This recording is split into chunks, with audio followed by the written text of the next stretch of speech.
All right, teammates. We are back once again. If this is your first time listening to the Move Swiftly podcast, welcome to the number one show on innovative teamwork. Great to have you. Looking forward to having you back for more. To my regular listeners, you already know what the expectation is. You already know what we're all about here. Whatever the challenge is, whatever the obstacle is, whatever it is you may be going through, we are here to indirectly tell you you are not going through it alone. And trust me when I tell you, you are not going through it alone, man.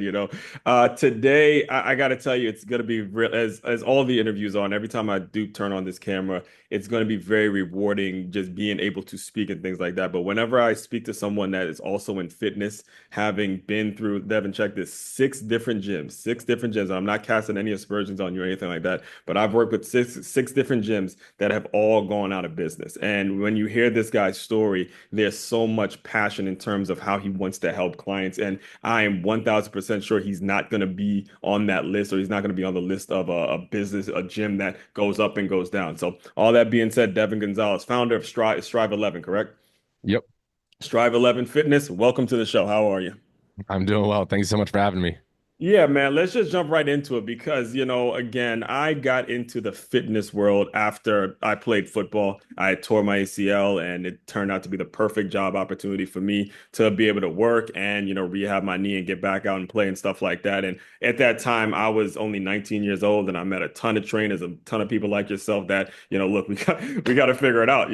These clients ain't just gonna find themselves. We got to also live it and do it and be breathe it. We can't just be fitness, a couple hours a day. It's got to be 24 hours a day. So I'd love for you to just dive into your story just a little bit about, your come up. I know you spent time as a trainer, you spent a lot of years in the fitness industry. So I'll give you the microphone for a second to kind of talk us through that.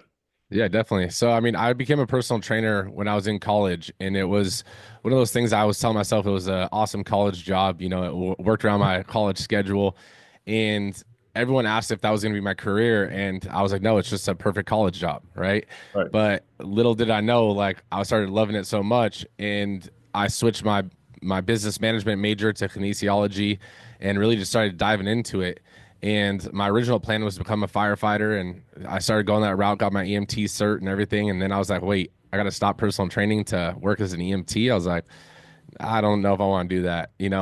And so that's where that kind of path died for me. And it really, my journey from being a personal trainer for a corporate gym and, Right. then moving to a privately owned gym, was a solid transition because it was an eye opener that not every gym operates the same. And I actually helped build a personal training company or build a personal training department for this, private gym Right. and, grew to be the head trainer and the training department manager. Mhm. And then after some disagreements with the owner, I was like, you know what? I'm Yeah. out. Like I Yeah. left, Yeah. and now that gym actually no longer has So a so we, personal we training do, yeah, we've department, seen that. Yeah, we've seen the same things, right? Yeah. and then actually that location isn't even there anymore, right? Right. Which is even the Yeah. crazier part. And so I took that first bet on myself, went independent and started building up a personal training clientele, grew that to six figures. 0% was online. Like I only did it in person. Oh, okay. So that was the difference between me and everyone else that was claiming to be personal trainers at the time was like everyone wanted to be a trainer so they could do this online, work from wherever they want. It's like, that's And not just what I for wanted. context too, I want to make sure we don't brush this over. You were in Cali, correct? Correct. Yeah. Los So, Angeles. again, that's a huge thing, guys. That's a lot of fitness folks out there. There's a ton of gyms out there. There's a ton of trainers out there. So for him to actually establish a six-figure salary doing that, there's a ton of work that goes into it. So I want to just make sure we're giving that perspective because a lot of people may not realize, hey, we're talking about Los Angeles. This is where the fitness industry lives. I actually helped some of my clients were actually personal trainers, right? And A lot of, that's yeah, that's what a lot I've heard. A lot of trainers go to trainers because they need to perfect their craft as well. yeah. So like I helped some trainers get certified, and I helped so like that was my whole thing. Like I never saw it as competition. Like I always wanted to bring other people up, and like where I can help, whether it's someone wanting to lose weight, someone wanting to get in the industry, like by all means. Like I'll tell you how I built my referral business, right? I can give you the blueprint, but you got to do that work, right? Right. And that's where a lot of people do, kind of lose off or taper off is right there is actually doing the work. Yes. But I built a six-figure personal training business, and I even had clients that were on a waiting list. Basically, they wanted to train with me. If I had a cancellation, I would text my list, and whoever got the spot, right? I train pro athletes to Parkinson's clients, the spectrum of clients. And that led into an opportunity that I helped build a prep school, a private prep school for basketball athletes, as a middle school a school. Mm-hmm. And we launched that, but my goal was always to open my own gym. So I had to step away after the first year, and that I helped establish it. And I was like, "You guys got this now. Do your thing." Right. And my gym I wanted to open wasn't just another, and this is the issue I see with a lot of gyms is Yeah. a trainer works for a gym. They see that they can do this model too. And so Mhm. they basically copy and paste it. Right. Yeah. And, It's easily duplicatable, right? yeah, and so like that was the issue was like so many gyms, even some of these big brands, it's the same exact business model with Mhm. different paint, on the walls, different logos, but everything is the exact same. If you Right. were blindfolded and did the whole workout, you wouldn't know what gym you were in, Right. right? And so that's not what I wanted to create.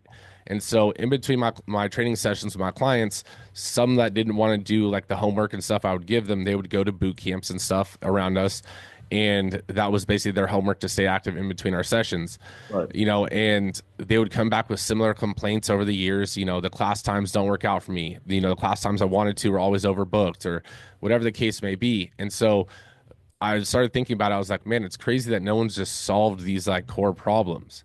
And Mhm. so from that, the birth of Strive 11 was slowly forming, and Right. now Strive 11, a few years later after that, was we launched it. It was actually we launched the tail end of COVID, right? For a year, we were running it in a park, testing, trying, Right. It was just and boot camps, like a group workout type thing, right? yeah. So Strive 11 is a boot camp, Hmm. but we don't have class times, Yeah. right? So you can come in at the flexibility of your own schedule, just like a big box gym. But Right. once you're in the doors, then you get that same energy, same feel as a boot camp.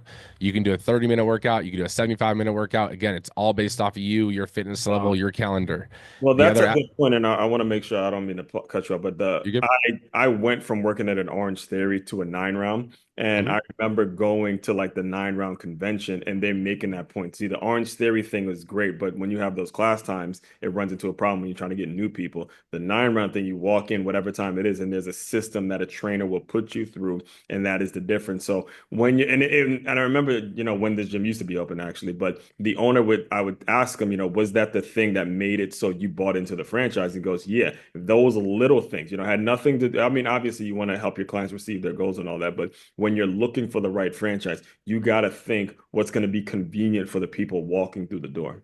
Exactly. Yeah. I mean, similar to 9 rounds, minus the boxing aspect Mhm. is what would be the closest kind of model to us. Right. And like for us, you can do 1 round because 9 rounds is like 30-minute workouts, right? For us, you Mhm. can do 2 rounds, you could do 1.5, you could do whatever you want in between with the warm up, with the cool down. So it could be a 75-minute workout, right? And then the exercises change every single day depending on the muscle split of the day, Right. right? So every muscle split is different. And so the 11 from Strive 11 comes from the 11 stations that we do have. Got it. Now, did you create this like on your own, or was it something that you were already working on? Like you had 11 stations at the people at the park and all that, and then it just became a brand? So, I mean, I slowly started creating like Strive was my personal training company. The Yeah. 11 part came as I was trying to create what the gym model would be. Right. So at the park, it was, 1 round and, or 2 rounds. You could do 2 rounds. So that's an hour right there. But a lot of the other aspects started coming later once we had the gym and we started adapting, from the body composition scans, the heart rate technology, the challenges and the rewards apps and meal plan apps and all the other stuff that we have. That stuff was later iterations of Strive 11 Fitness, but the testing part was in the park because at the park you have unlimited space. Right. And so it's like if we know we're trying to get 2,000 to 3,000 square feet, Right. we kind of boxed off what that would be in the park. Mhm. And if it started getting clumped up, like we needed to find a solution before we opened doors and, we're paying rent and everything. Right. And so obviously not every problem was fixed before we opened doors. Like it's a whole different ball game Yeah, once you're that's in the actually what I woods. was going to ask you about because I too, again, I a lot of time in the fitness industry. I made that transition from a corporate gym to a privately owned gym, and sad to say, but there were twice where I was working there and somebody lost their life. Somebody lost their Wow. life because they were on the treadmill and they just kind of they fell off. Literally, one I'll never forget. the son was with him, and he watched his father lose a life at the gym, and then there was another one where the guy passed out. And I to this day it bothers me thinking about it every single time because I see me and him caught eyes to the son as he left, and we caught eyes, and I'll never forget that look in his face. But I bring that up only because, when the ambulance came, they said, look, this is twice, and that defibrillator wasn't opened up. And I remember never being trained on that, never being trained on how to do it, never be any of that. And that was the difference between somebody that's running the corporate setting versus some privately owned gym that just goes up and, you kind of just put your money in and just take people's money because it's only $10 a month. And that kind of ruins the industry. And there was a point, I believe, I'm not sure if you heard this stat, but there was a point where we as like gym salespeople were on the same level as car sales folks, where you take somebody's money and all of a sudden the gym never goes up, all that kind of stuff. So as you were deciding to say, hey, look, obviously you've done your research, you know how much square feet you're going to need, but once this building goes up, now it's really on and popping, especially given your location. Yeah, definitely. And I mean, that is horrible. And I mean, one of the things with our model too is we do have certified trainers, we do have non-certified trainers, but non-certified have to work with a certified trainer.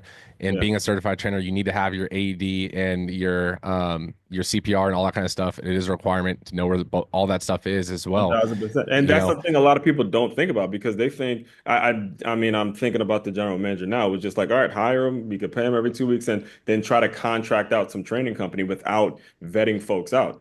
Folks, mhm. PSA, public announcement. You don't want to sign up to a gym like that. Tell it Yeah. right now. You do not want to go to a gym without the person who's like really psychotically, this is my baby and I'm going to make sure shit is legit.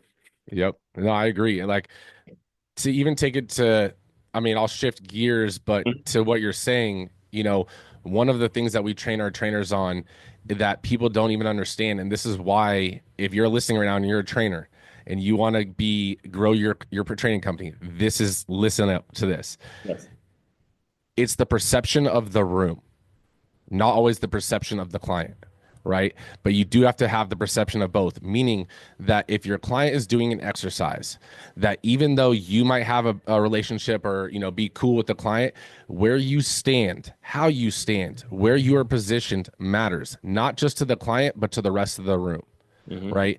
And so that's something that even we train our trainers, even on the little things like that. Right. I'll give you a base level one for Right. gym setting, right? The hip adductors and abductors machines when your legs are opening and closing. Right. I've seen trainers standing where the weight stack is, which is directly in front of the client, whether it's a male or a female, and just staring straight at the client and talking to them. And it's like, even though you're not looking down, do you think that's probably the most appropriate spot for you to stand? Exactly. Probably not, right? Small things, Yeah. right? Mhm. But those things really matter because at the end of the day, that's why I had husbands signing up their wives to come train with me because Mhm. it's like those things matter. That's why girls would tell other girls that Mhm. I'm not that kind of trainer, Right. right? But those things matter as a trainer, and that's something that's minuscule in compared to, knowing how to use an AED or knowing where the AED machine even is, Exactly. And right? it's serious too. I mean, that again, I could probably talk for hours. There's a situation where I worked at an Orange Theory where the person who ran that franchise said, look, if it's genuine, guys, all right, but if I get any word about you guys making these ladies uncomfortable, that's automatic termination. And when you're talking about fitness, their bodies are in positions that they're very vulnerable people. They're mostly, like you said, might have just broken up, or there's a husband that signed up their wife. They want to get better. So if you are doing these things, it is you're attacking someone in a vulnerable space, and that is not right. That is not fair. And again, I've seen it over and over again. I've seen a lot of people lose their businesses, lose clients, lose a lot of things just because they couldn't comprehend, hey, I got to be professional, even though the setting lends itself to, hey, maybe there's some loose conversation here and there, but you as the person that's in the industry, you have got to make sure you're staying professional in some way, shape, form, or fashion. And I actually bring that up because like you mentioned, you're training people at the park, but when it comes to like buying equipment and opening in this place, can you walk us through that process a little bit? Because Yeah. something like for a long time, I wanted to open up my own gym, but then you saw the cost of these treadmills, you see the cost of equipment. So I was like, all right, look, man, let me try to sell books and get into public speaking because that is just like crazy. And then when you think about the machines, you still have to have a person that's actually teaching you how to use machines. It's like, why buy it? So, walk us through some of the trials and tribulations of that. Yeah, definitely. So when I was in the park, I mean, we had some equipment and stuff when we were testing this stuff out, but that whole time I Mhm. had my own setup and that I was doing my personal training at. So the park was something that was going in between like what my actual business was at the time. And then launching the gym and buying equipment and stuff like you for our gym though, it's a little different because we don't have treadmills, we don't have any cardio equipment, we don't have squat racks. One, because that's one of the things I don't agree with a lot of boot camps that they'll have squat racks, they'll have bench presses and stuff. And it's like, how can a trainer manage and spot a client or even watch how a client is spotting another client with a room of 30 or 40 or 50 people? You Mhm. can't. That's where injuries happen, right? And so you can't effectively in, a 1 minute span of trying to explain everything to everyone, make sure that everyone understands the protocols of spotting, of, watching for, risks of injury or anything like that. So for our model, like we have the barbells and stuff like that, but it's usually used for like landmine exercises, where it's attached to the ground on one aspect. We have kettlebells, dumbbells. We do have trap bars, that we use for deadlifts because it's more ergonomical, in terms of safety for deadlifts. But all the stuff that we have in terms of equipment is all movable, right? So it's not as a big of a startup capital to use, but it's also something that creates more functional movement patterns for clients, right? Mhm. So you could still do all the traditional ones, but you can do it in a way that's comfortable for someone's body type.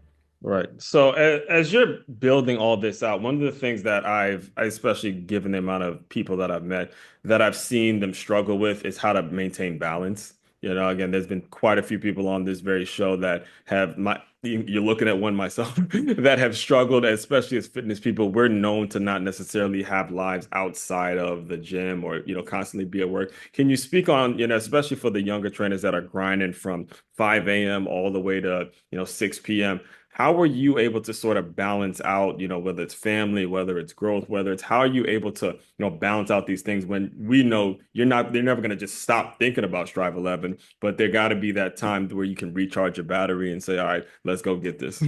Yeah, definitely. I mean, I was that trainer that worked 5 a.m. to 9 p.m., Yeah. and that Okay. was back to back clients, like, and Right. that's, and so I still had a girlfriend and still had, who's now my wife and everything. And, and realizing that that wasn't 7 days a week. Like that was, 4 days a week. Fridays, I always finish a little bit earlier. Mhm. Saturdays, I maybe have a few clients, the more dedicated ones, serious ones, I would do Saturday morning. But then the rest of Saturday, I was off. Sunday, I didn't work. And that was because I needed to make sure that I gave the other side of my life, that time of me as well. And when I was with them, I was with them. Right. Mhm. And that's the biggest thing. Even now, I, have a gym, I have a franchise, I have so many other parts that are going on as well. I want to ask you about how you went franchise in a second, but I want to make sure I let you keep cooking on this one because this is actually really important, folks. It really is important to give you that perspective. Oh, definitely. So like, and so like all these things, there's levels to it, and you have to be able to analyze yourself what you really want, right? Mhm. And so if you want a family and you want that life, then you need to realize it's just as important as your business.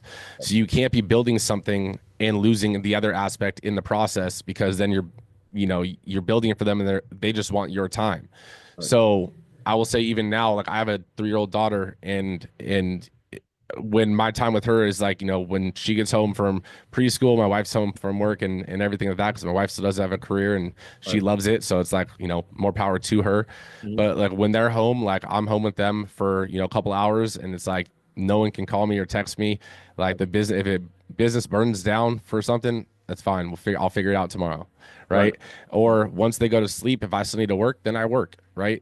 I set those boundaries around my time with them and realizing that even though you're an entrepreneur and yes it is a 24/7 hour 24/7 gig, Mhm. realize that your family is also 24/7, so Right. you need to have that balance. And I hate using the word balance because everyone thinks it's 50/50. Like my balance isn't going to be your balance. You need to find what works for you. But Right. I will say the biggest thing for family and for having a girlfriend or having a relationship is communication, in letting them know. This is something that I learned honestly not too long ago, Right. was as an entrepreneur, as a business owner, as a trainer, you'll have frustrations and you don't tend to communicate that to your significant other. And they're giving you their voice and they're trying to, get your opinion on stuff or it's just vent to you. But Right. we tend to, and maybe it's just a guy thing, but we tend to just hold it all in. right? Because we're like, well, whatever advice they give isn't going to help me, right? Mhm. And sometimes it's not the help that really matters. It's the fact that you're willing to give them a little problem and just to get, even if you have the answer, let them give you some opinions because now they feel like they're a piece of the solution and now they feel like they're a piece of the business in that part of your life. Otherwise, it feels like there's two lives to you. Yes. And you said the key words there when it comes to communications and being very intentional. So you have to have it pre in your own head, pre in your own heart. Want to be married. I want to have a family. I want to do the same way you have it in your business and your training, what you have in your vision. You have to want these things intentionally in order for them to happen. Because if you're not intentional about these things, and I've seen this over and over, if you're not intentional about these things, then the business is just going to tend to take over every aspect of your life and the balance of it is just not going to be there. And that kind of is the grit perfect lead into the fact that it's a franchise. That was one thing that kind of, took me aback when I was looking at because most people they have their boot camp and then they have their gym and then they're just like, look, this is me. But now you've decided that you were going to go franchise and actually sell the model. So, walk us through what went into that decision, how it's going, and if anybody might be interested in purchasing a franchise, you can kind of put all that stuff out there now as well.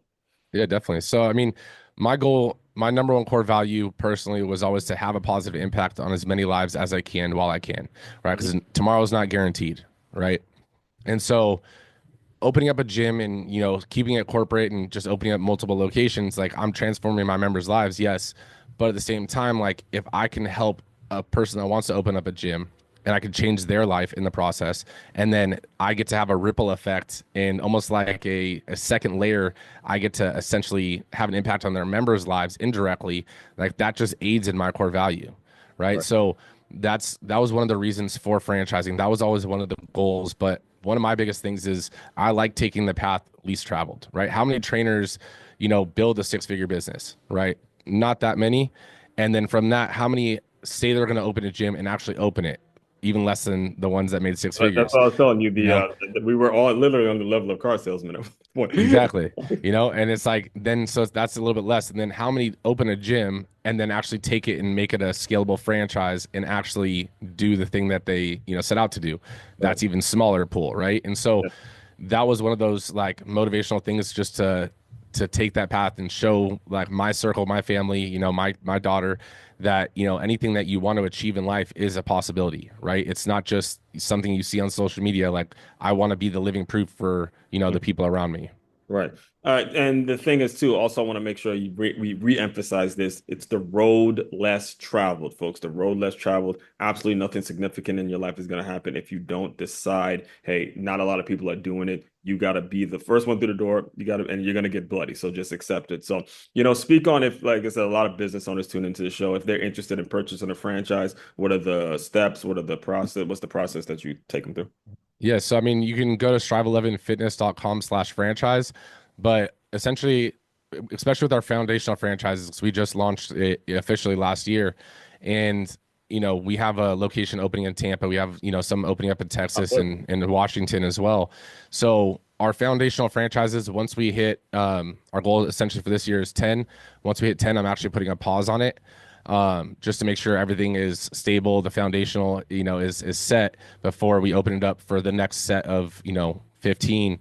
But there's pause breaks in that. But when you do come on, the main thing is if you don't have that intention of wanting to have an impact, I don't care what your financials are, to be honest. Right. So that's one of our biggest requirements is that you have to align with our core values. And if you don't, it's okay. Like there's plenty of business opportunities out there for you that will make you money. Right. But Now, is this like a general fitness type of a place? Because I know I've worked for franchise like a D1 that they were mhm. just catering to athletes, and then they had that, but they needed the people to come to make money. Like, is there a target person that you're looking for in terms of who comes in as Strive 11? So that's the cool thing is like our model is a broader demographic Hmm. than a traditional boot camp because a traditional boot camp, is I mean D1 is a little bit more niched with that athletic side to it, which I mean I think their model is really cool, but the traditional boot camp model it's like 21 to 45 because of the exercise, because of the intensity and so forth. Our model, we have members that come with their parents from the age of 13. We have members as old as 70, Yeah, you because know? it's stations, and that was the cool thing I actually learned. Those stations make it, yeah, so you can cater it on the fly as you're going. Exactly. Yeah. So each of the 11 stations, there's a base level exercise, Mhm. for the day for the muscle group. But then each station, it's almost like having a personal trainer without having to pay one because each I used to station's say that tailored all to the time. you. I used to say that. I used to say that all the time. Like, you guys are getting blessed. There's this. I know Yep. personal trainers that would do this, but they would charge well over $200 an hour Yep. because it's that same concept, and that's what the fitness industry is all about. So I do want to be very respectful of your time, man. I definitely appreciate you coming. I'm looking forward to staying in touch and things like that. How can people get in touch with you if they want to hear more? Where do you normally send them? I mean, you can go to my website. I just kind of created a landing hub for all my social medias. And, I even wrote a book, Money Muscle Mindset, for anyone that is looking to become a gym owner. It's basically just the book that I wish I would have had, Yeah. to look at all the different aspects from, how to find a location and all that kind of stuff. But all that's on my website, devangonzalez.com. Great. And that will be included in the show notes as well. So, Devin, the final thing I do to close out all the shows that I want you to use your imagination a little bit. You are back to college years. You're thinking that, hey, I'm training, but it's just a kind of a part-time gig. You're considering doing the EMT stuff. I want you to pretend that that version of Devin is here with us in the Zoom room. Just give him some words of encouragement, and we will officially close. Just keep your head down and just keep trusting the process. At the end of the day, it will work. It's not a matter of if, it's just a matter of when. Okay, it's here, guys, and the mic is officially dropping just like that. All right, fellow teammates, continue to move swiftly. We will talk more soon.